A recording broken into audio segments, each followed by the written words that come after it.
మా ప్రతినిధి ప్రసన్న జాయిన్ అవుతూ ఉన్నారు. అసెంబ్లీ సమావేశాలకు సంబంధించి మరిన్ని వివరాలు తెలుసుకుందాం. ప్రసన్న, ఇటు అధికార పక్షం అటు ప్రతిపక్షం రెండు వ్యూహాలతో ముందుకెళ్తున్నట్టు కనబడుతోంది. ఫేషియల్ రికగ్నిషన్, ముందుగా దాని గురించి మాట్లాడుకుందాం. ఈ డిజిటల్ అటెండెన్స్ ఎట్లా వర్క్ చేయబోతుంది, ఏంటి అధికార పక్ష వ్యూహం దీంతో?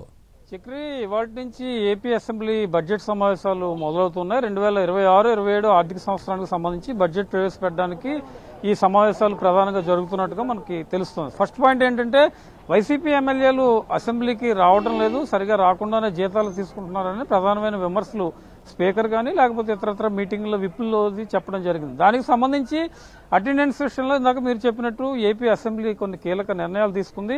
హాజరు పట్టిక లేకుండా, అంటే ఫిజికల్గా అటెండెన్స్ చేసే సిస్టమ్ లేకుండా డైరెక్ట్ డిజిటల్ అటెండెన్స్, అంటే అసెంబ్లీ సమావేశాలకు వచ్చి అసెంబ్లీ లోపలికి ఎంటర్ అయ్యి కుర్చీలో కూర్చున్న తర్వాత ఫేషియల్ రికగ్నైజేషన్ యాప్ ద్వారా ఆటోమేటిక్గా లేటెస్ట్ టెక్నాలజీతో అటెండెన్స్ నమోదవుతుంది. దానికి సంబంధించి కొత్త టెక్నాలజీ తీసుకొచ్చారు. అయితే అది వైసీపీ ఎమ్మెల్యేలు అసెంబ్లీలోకి రావడం కోసమా లేకపోతే లేటెస్ట్ టెక్నాలజీ ఇంప్లిమెంట్ చేయడం కోసమా అనేది చూడాల్సి ఉంది. కానీ ప్రస్తుతం చర్చ అయితే వైసీపీ ఎమ్మెల్యేలు రాకుండా సంతకాలు పెట్టి బయటికి వెళ్లిపోతూ ఉన్నారు అనే విమర్శల నేపథ్యంలో ఇది మాత్రం హాట్ టాపిక్ అయిన పరిస్థితి అయితే ప్రస్తుతం మనకు కనిపిస్తుంది. మరోవైపు ఏపీ అసెంబ్లీ సమావేశాలు చాలా కీలకమైన సమావేశాలుగా ప్రస్తుతం మనం చెప్పుకోవచ్చు. ఎందుకంటే బయట తిరుమల లడ్డు అంశం చాలా హాట్ టాపిక్ గా మారింది. దీనికి సంబంధించి ప్రధానంగా ఈ సమావేశాల్లో చర్చిస్తారు. దీంతో పాటు కొన్ని ఇతర అంశాలకు సంబంధించి కూడా ప్రధానంగా చర్చ జరుగుతున్న పరిస్థితి అయితే ప్రస్తుతం మనకు కనిపిస్తుంటుంది. ప్రస్తుతం మనతో బీటీ నాయుడు ప్రస్తుతం ఉన్నారు, కౌన్సిల్ సంబంధించి. సార్ చెప్పండి, అసెంబ్లీ సమావేశాలు ఏ రకంగా జరగబోతున్నాయి, ఏంటి? కొద్ది క్షణాల్లో చూడబోతున్నారు ఆంధ్రప్రదేశ్ అసెంబ్లీ సమావేశాలని. దాదాపు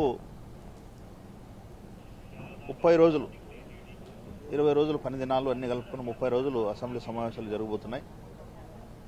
ఈ సమావేశాల్లో ప్రధానంగా బడ్జెట్ ప్రధాన అంశంగా చేస్తూ, అదేవిధంగా చాలా బిల్స్ ఉన్నాయి. ఆ బిల్స్ సంబంధించి కానీ మిగతా చాలా అంశాలు, ప్రజలకు ఉపయోగపడే చాలా సమస్యలు ఉన్నాయి. వాటి మీద కూడా మేము డిస్కస్ చేద్దాం.